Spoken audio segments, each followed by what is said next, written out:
నిరుద్యోగులు, నిరుద్యోగులు, నిరుద్యోగులు, నిరుద్యోగులను ఎప్పుడు తక్కువ అంచనా ఎయకూడదు. నిరుద్యోగులు అంటే మరి మామూలు ముచ్చట ఏం గాదు.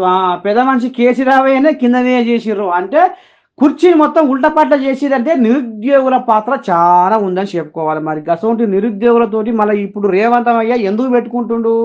నిరుద్యోగుల డిమాండ్‌లను ఎందుకు తీరుస్తలేడు ఈ రేవంతమయ్య? వాళ్ళను ఎందుకు మరి సముదాయిస్తలేడు? వాళ్ళకి ఎందుకు సమాధానం జెప్తలేడు? ఆ!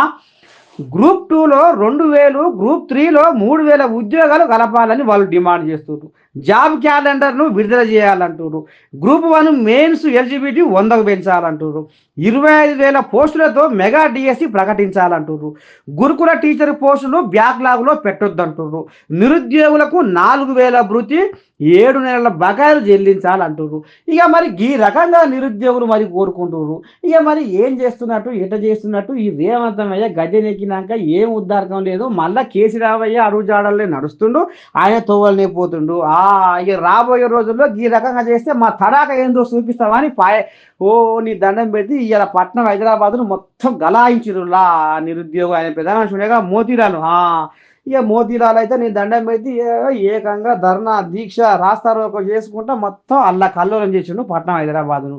చూడాలి మరి రాబోయే రోజుల్లో మరి రేవంతమయ్య మరి వీళ్ళకు ఏం సమాధానం చెప్తాడు, ఎట్లా సమాధానిస్తాడు అనేది చూద్దాం ముందు ముందు పోయి.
We